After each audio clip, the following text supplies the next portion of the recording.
جب ہمارے چرچ میں یہ ٹیبلو پیش کیا گیا اور مجھے ٹیبلو کے بعد آخری دعا کے لیے بلایا گیا، میں دعا کرنے ہی والا تھا کہ ایک بچہ آیا،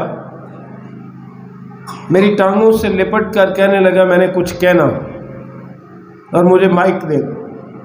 اس کو مائک دیا گیا اور اس بچے نے شاید اس ڈرامے کا ایک ایک سین جو تھا وہ بڑی توجہ کے ساتھ دیکھا تھا، اور شاید ہی کوئی ایسی چیز ہو جو اس کی نظروں سے اوجھل رہی ہو۔ بچہ بڑا دلیری کے ساتھ مائک کے سامنے آیا اور اس نے آتے ہی، ابھی وہ ہیرودیس کے ڈریس ہی میں تھا، ابھی ہیرودیس کا لباس اس نے پہنا ہوا تھا۔ بچے نے بڑی دلیری کے ساتھ مائک پر آ کر کہا کہ میں ہیرودیس بادشاہ ہوں، میں ڈرامے کے دوران آپ سب لوگوں کو دیکھ رہا تھا اور میں آپ کے چھوٹے بچوں کو قتل کروا دوں گا۔ سارے لوگوں کے منہ لٹک گئے کہ اس بچے نے کیا کیا۔ تو اس طرح سے جو بڑے دن کی کہانی ہے، یا خادم کہتا ہے کہ اس طرح سے اس کرسمس ڈرامے کا اختتام ایک نامناسب یا ناموافق انداز سے ہوا۔ اب بائبل مقدس میں بھی جیسا ہم نے پڑھا، بڑے دن کی کہانی کا انجام اسی طرح ہوتا ہے۔ خداوند یسوع مسیح کی پیدائش کے بعد 2 برس بعد جب مجوسی آتے ہیں، چلے جاتے ہیں ہیرودیس کے پاس، وہ واپس نہیں جاتے، اور 16ویں آیت یہ بتاتی ہے کہ جب ہیرودیس نے دیکھا کہ مجوسیوں نے میرے ساتھ ہنسی کی تو نہایت غصے ہوا۔ اب اس کے لیے ایک سب سے بڑا مسئلہ یہ بن گیا ہے کہ میرے ہوتے ہوئے، چونکہ بادشاہ تو میں ہوں، میرے ہوتے ہوئے اس علاقے میں دوسرا بادشاہ ہو کیسے سکتا؟ اور جو کچھ مجوسیوں نے کہا تھا کہ یہودیوں کا بادشاہ جو پیدا ہوا ہے وہ کہاں ہے، اسے فکر پڑ گئی کہ یہ بچہ جو پیدا ہوا ہے میرے لیے ایک طرح سے خطرہ ہے، میری حکومت کے لیے، میرے اقتدار کے لیے یہ خطرہ ہے۔ تو اس خطرے کے سبب، اس خطرے سے بچنے کے لیے اس نے کیا کیا؟ پس اس نے حکم دیا اور آدمی بھیج کر بیت لحم اور اس کی سب سرحدوں کے اندر کے ان سب لڑکوں کو قتل کروا دیا جو 2 برس کے یا اس سے چھوٹے تھے۔ آج جو کچھ آپ کے سامنے بیان کرنا چاہتا ہوں وہ ہے یوسف کا مقدسہ مریم اور اس بچے کو لے کر مصر کو بھاگ جانا۔ ہر انسان جب تک اس بدن میں ہے اپنے مستقبل کے بارے بڑا فکر مند رہتا ہے۔ آج 2023 کا آخری دن ہے، اس کا آخری سبت ہے، کل خدا کی مہربانی سے 2024 شروع ہو جائے گا۔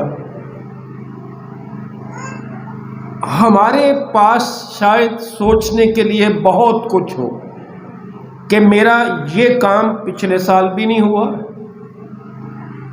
مجھے نہیں سمجھ کہ اس سال میں میرے لیے خدا نے کیا رکھا ہوا ہے۔ ہر ایک کی اپنی سوچیں، اپنے منصوبے ہوتے ہیں نا، تو ہر کوئی مستقبل کے بارے فکر مند رہتا۔ اب مسیحی جو ہیں، ہم جو ایماندار ہیں، آج بتانا یہ چاہتا ہوں کہ ہمارے پاس مستقبل سے ڈرنے کی کوئی وجہ کیوں نہیں ہے؟ سب کو مستقبل سے ڈر لگتا ہے، لیکن ایمانداروں کا رویہ مختلف ہونا چاہیے۔ ہم نے دیکھا کہ 13ویں آیت میں نے پڑھی آپ کے سامنے، جب وہ روانہ ہو گئے، یعنی مجوسی جب چلے گئے، جب وہ روانہ ہو گئے تو دیکھو خداوند کے فرشتے نے یوسف کو خواب میں دکھائی دے کر کہا، اٹھ، بچے اور اس کی ماں کو ساتھ لے کر مصر کو بھاگ جا۔ دو کام کرنے ہیں تو نے، مصر کو بھاگ جا، اور جب تک کہ میں تجھ سے نہ کہوں وہیں رہنا،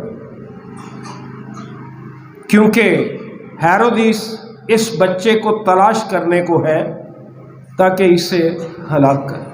اب یہ آیت اتنی گہری ہے، اتنے زیادہ پہلو ہیں اس کے۔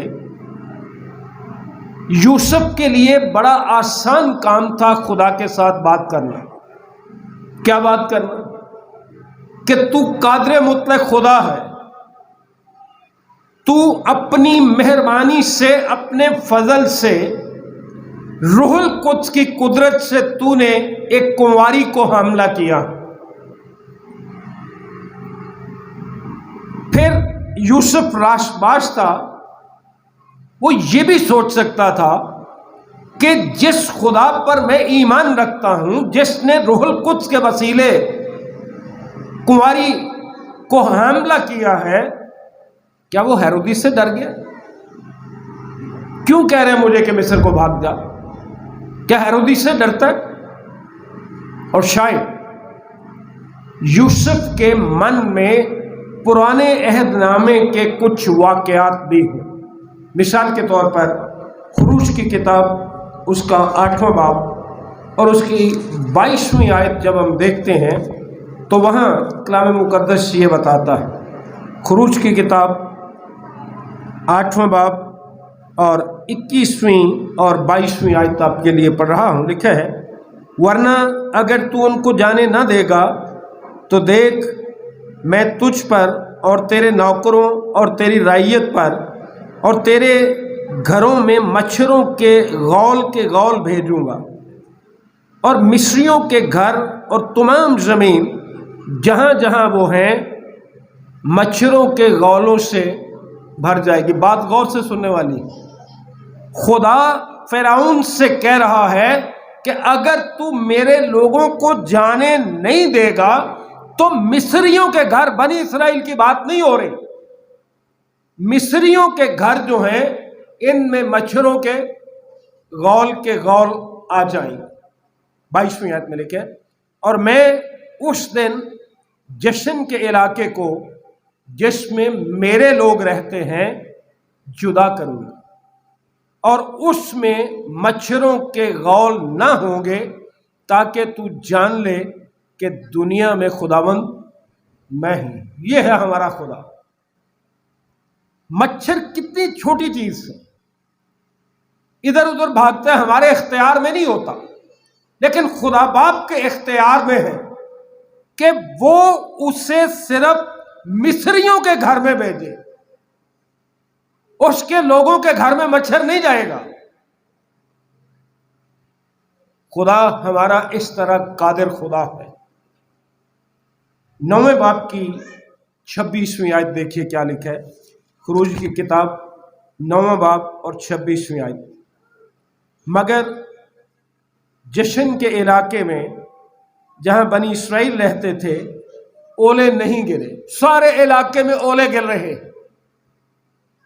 لیکن جشن کے علاقے میں اولے نہیں گر۔ کوئی انسان، کوئی نبی، کوئی بادشاہ روک کے دکھائے ہیں جہاں اولے نے گرنا اس کو کہے ہیں ذرا پرا ہو کے ڈگی بھائی، نہیں کر سکتے۔ کیوں؟ کہ یہ خداوند ہی کا اختیار ہے، کیونکہ وہ قادر مطلق خدا ہے، وہ کائنات کا خالق اور مالک ہے، ہر چیز اس کے قبضہ قدرت میں ہے۔ پھر نہ صرف یہی، 11ویں باب کی 7ویں آیت پہ سن لیجئے کیا لکھا ہے،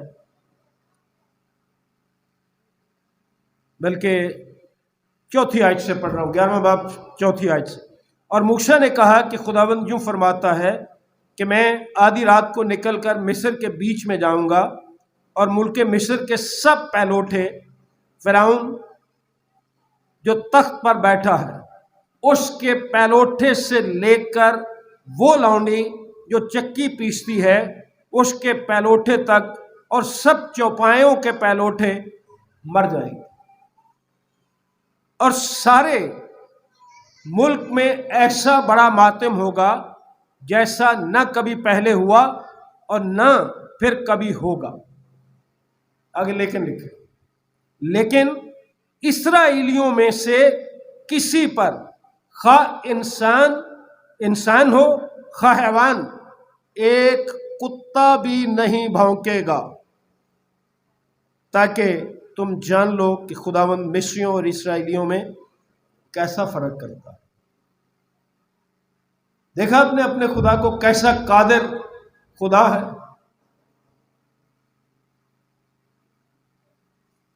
اب یہاں پہ یہ ساری چیزیں جو پچھلی تھیں ہم نے دیکھی کہ ہمارا خدا کس طرح قادر ہے۔ شاید یوسف بھی ان باتوں سے واقف ہو۔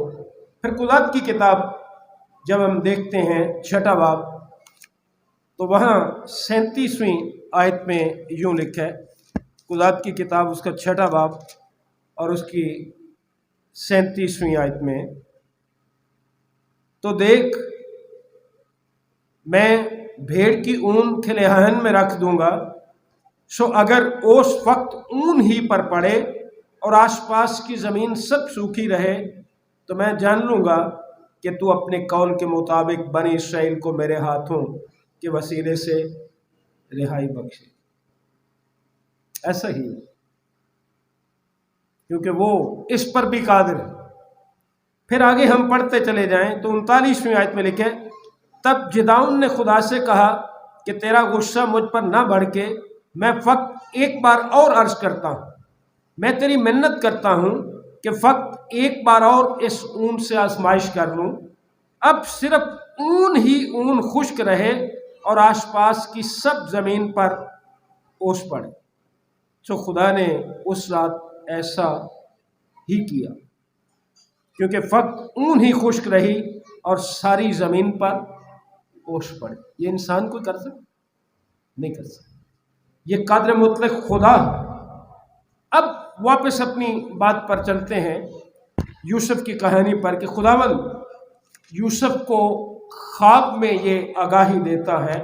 یہ بتانے کا مقصد یہ تھا کہ جو خدا یوسف کو کہہ رہا ہے کہ مصر کو چلے جا، مصر کو بھاگ جا، وہ قادر خدا ہے۔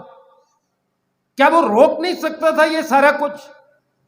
کیا وہ ہیرودیس کو روک نہیں سکتا؟ کیا ہیرودیس اس کے بش میں نہیں ہے؟ جیسا ہم نے اس کی قدرت کے کام دیکھے، مثال کے طور پر دیکھیں، بہت سے اس کی قدرت کے کام ہوئے۔ اب یوسف نے جب خواب میں یہ دیکھا کہ مجھے خداوند نے کہا ہے اٹھ، بچے اور اس کی ماں کو ساتھ لے کر مصر کو بھاگ، میں یہی کہہ رہا ہوں کہ ایمانداروں، غور کرو کہ یوسف خدا کے آگے بحث نہیں کر رہا کہ تو کہاں کا قادر مطلق خدا ہے، تو بچا نہیں سکتا ہمیں، کیوں ہمیں مصر کو بھاگنے کو کہہ رہے؟ رات کو ہم کیسے سفر کریں ایک چھوٹے سے بچے کے ساتھ؟ ایماندار اپنا آپ اور اپنے حالات خدا کے ہاتھ میں چھوڑتے ہیں، وہ خدا سے کبھی بحث نہیں کرتے، کیونکہ جو خدا کہتا ہے انہیں اس پر ایمان رکھنے کی ضرورت ہوتی ہے، اپنی دلیلیں دینے کی ضرورت نہیں ہوتی۔ بہرحال یوسف رات کی آڑ میں وہاں سے چلا گیا۔ اب شاید ہم یہ سوچتے ہوں کہ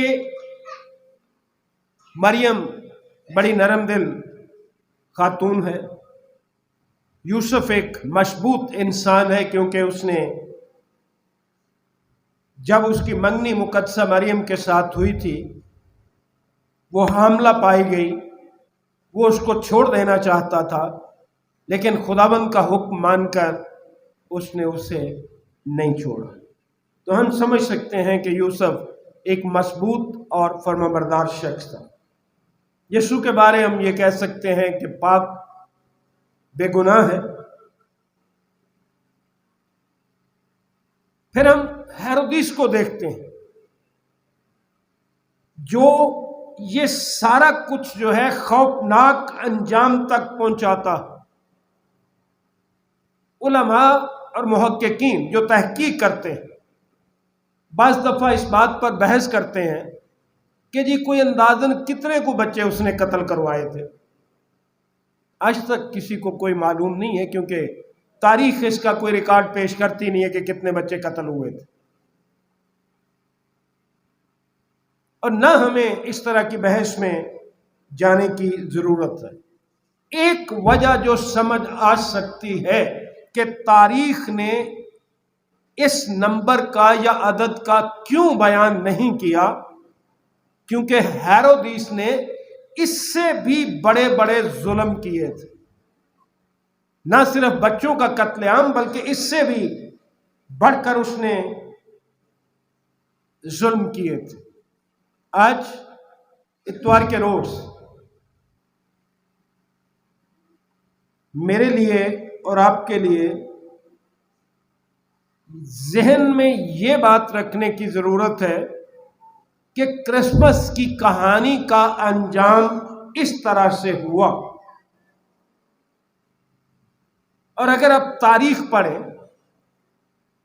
زیادہ نہیں، اگر امریکہ کی تاریخ پڑھ لیں، کرسمس کی شام یا کرسمس والے دن بہت جنگیں ہوئی ہیں اور بہت قتل و غارت ہوا۔ بڑا دن یا کرسمس نے بہت سے مصائب کا سامنا کیا، بڑے صدموں سے گزرا۔ اب یہ سارا بیان کرنے کے بعد جو گزارش کرنا چاہتا ہوں وہ یہ ہے کہ دنیا میں جو کچھ بھی ہوا ہے اور جو کچھ ہو رہا ہے، کچھ بھی خدا کی اجازت کے بغیر نہیں ہو۔ آپ نے دیکھا جو حوالے ہم نے خروج اور خدات کی کتاب میں سے پڑھے تھے، جہاں خدا نے مچھر کو اجازت دیا انہی گھروں میں گیا، جہاں اولے اس نے کہے وہیں گئے، جہاں کتے بھونکے ہیں وہیں بھونکے۔ کچھ بھی خدا کی مرضی اور اجازت کے بغیر نہیں ہو سکتا۔ آج جب سال کے اس آخری دن میں ہم اپنے مستقبل کے بارے سوچ رہے ہوں کہ کیسا ہوگا اگلا سال ہمارے لیے، تو یہ بات ذہن میں ضرور رکھیے کہ جو کچھ بھی ہوگا کچھ بھی خدا کی مرضی کے بغیر نہیں ہوگا۔ دنیا میں برائی، ناانصافی، دکھ، مصائب، سب کچھ خدا کے علم میں ہے۔ خدا نے ہمیں آزاد مرضی دی ہے، اور افسوس اس بات کا ہے کہ انسان اس آزاد مرضی کا غلط استعمال کرتا ہے۔ لیکن ہمیں ہر صورت یاد رکھنے کی ضرورت ہے کہ خدا آخر کار برائی پر غالب آتا ہے، کیونکہ وہ قادر مطلق خدا ہے، اور وہ ٹھہرائے ہوئے وقت پر اپنی پاک مرضی کو انجام دیتا۔ اس سے پہلے جب ہم ان حالات میں سے گزرتے ہیں تو یہ یاد رکھنے کی ضرورت ہے کہ خدا باپ جو قادر مطلق ہے وہ شیطان کو محدود کر دیتا۔ یہ کبھی مت سوچئے کہ ہیرودیس جسے شیطان استعمال کر رہا ہے مسیح کو ختم کرنے کے لیے، دنیا کے نجات دہندہ کو ختم کرنے کے لیے، وہ خدا کی قدرت سے باہر نہیں ہے۔ بہرحال ایوب کی مثال ہمارے سامنے ہے کہ شیطان محدود ہے، جتنی اجازت خدا اس کو دیتا ہے اس سے زیادہ وہ کچھ نہیں کر سکتا۔ چلیے اس کو ہم اس طرح بھی کہہ سکتے ہیں کہ ابلیس کی رسی خدا کے ہاتھ میں ہے، جتنی رسی وہ کھولتا ہے وہ اتنا ہی جا سکتا ہے۔ جب وہ اپنی حدود سے بڑھنا شروع ہو جائے تو پھر خدا اس کی رسی کھینچ کے اس کو واپس بلا لیتا، کیونکہ اس کی مرضی کے بغیر کچھ ہو نہیں سکتا۔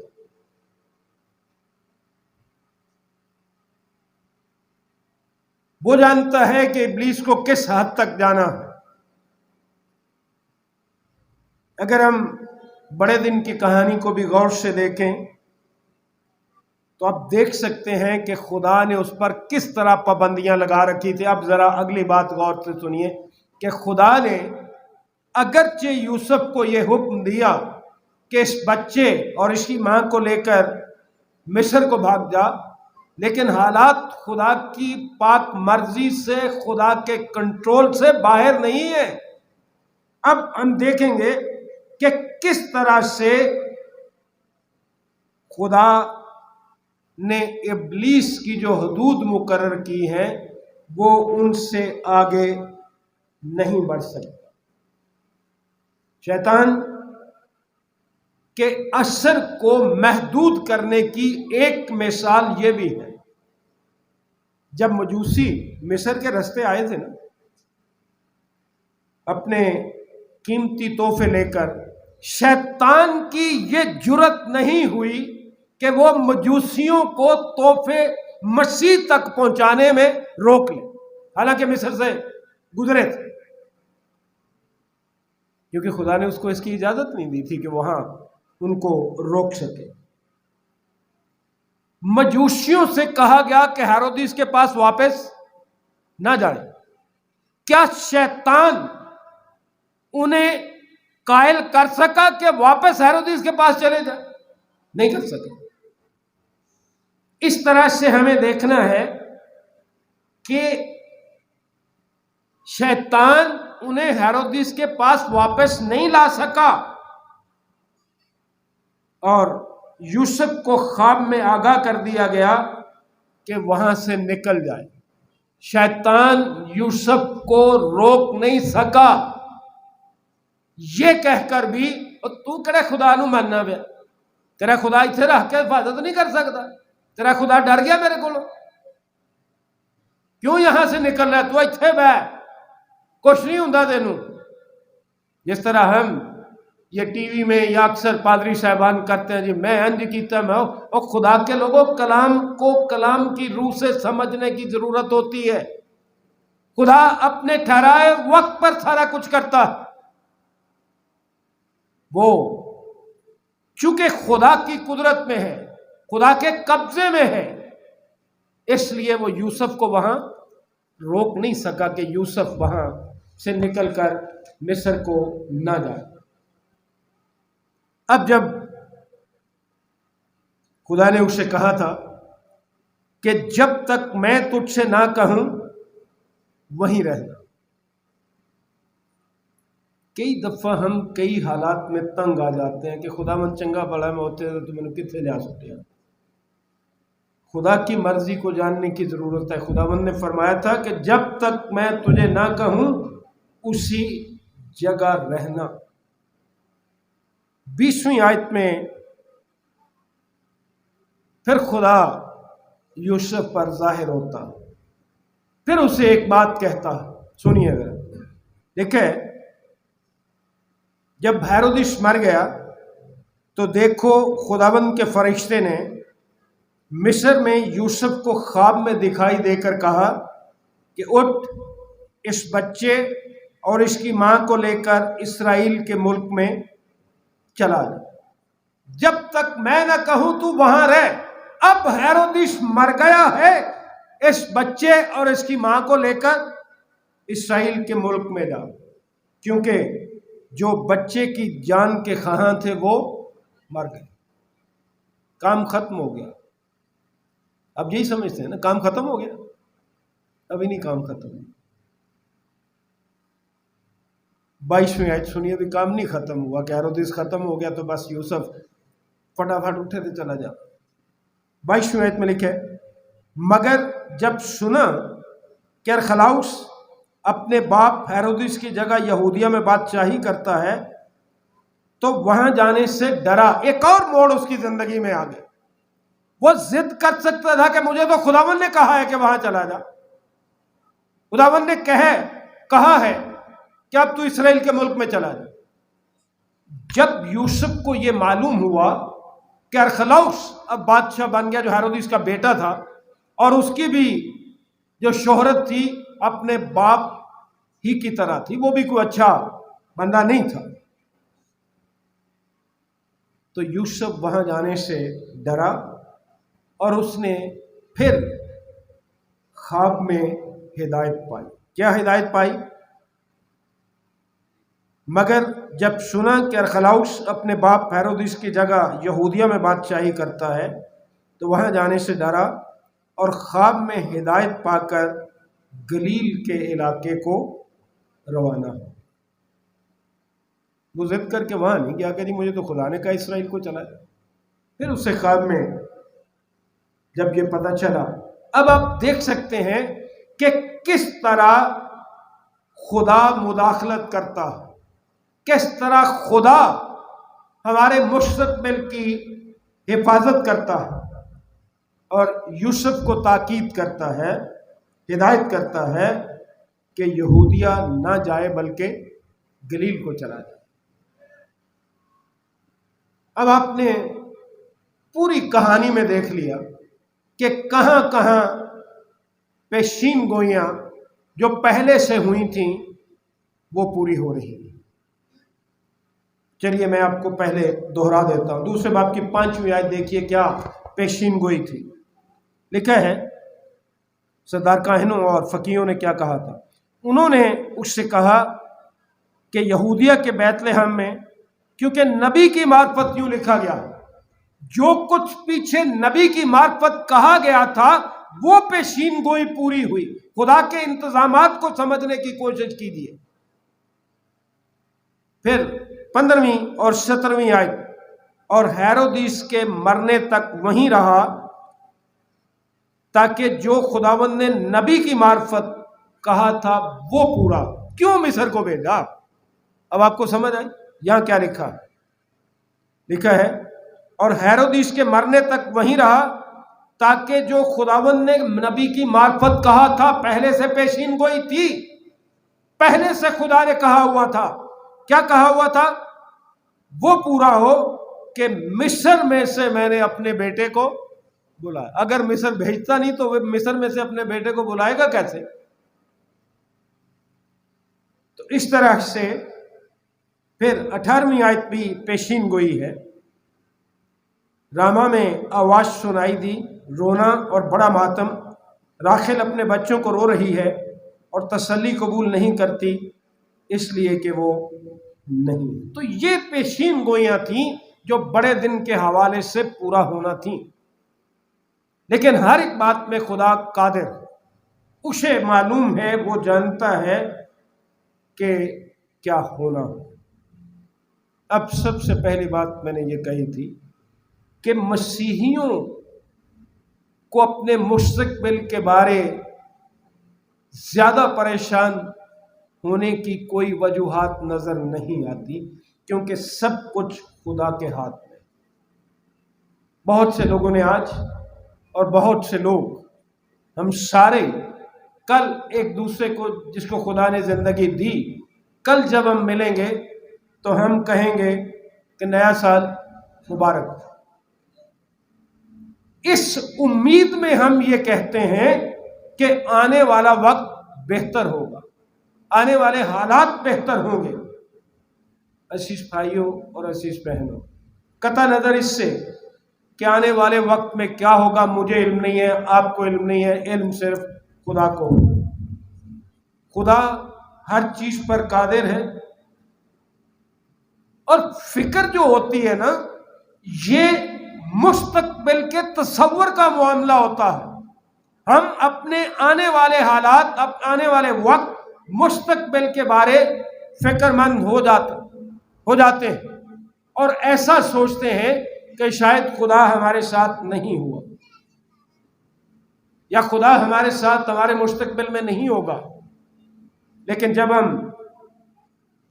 کلام مقدس میں پطرس کا پہلا عام خط 5ویں باب کی 7ویں آیت پڑھتے ہیں تو انتہائی دلیری کی بات کہی گئی ہے، اور میرے لیے اور آپ سب کے لیے ایک واضح حکم بھی ہے۔ کیا ہے؟ اور اپنی ساری فکر اسی کس پر؟